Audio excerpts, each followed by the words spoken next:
Welcome to AP news 5. Srikakulam జిల్లా ఇచ్చాపురంలో మీడియాతో మాట్లాడుతూ కేంద్ర మంత్రి కింజరపు రామ్మోహన్ నాయుడు ప్రపంచవ్యాప్తంగా ఎయిర్లైన్స్ ఆగిపోవడానికి గల కారణాల గురించి మీడియా అడిగిన దానికి మైక్రో సాఫ్ట్వేర్ సంబంధించిన ప్రాబ్లం వలన అమెరికాలో ఎయిర్లైన్స్ కి ఎక్కువగా సమస్యలు వస్తున్నాయని, దాన్ని తొందరలోనే నివారిస్తామని, ఎయిర్లైన్స్ ప్రయాణికులకు ఎటువంటి ఇబ్బందులు లేకుండా చూస్తామని అన్నారు.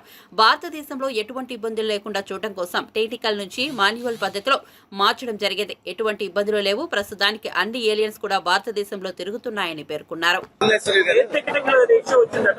ఎయిర్వేస్ కి సంబంధించి ప్రపంచ వ్యాప్తంగా మైక్రోసాఫ్ట్ తాలూకా సాఫ్ట్వేర్ ఒకటి అజూర్ అన్న సాఫ్ట్వేర్, క్లౌడ్ సాఫ్ట్వేర్, దాంట్లో చిన్న సమస్య వచ్చింది.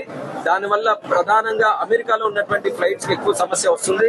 నేను ఇప్పుడే మా తాలూకా సెక్రటరీతో కూడా మాట్లాడాను.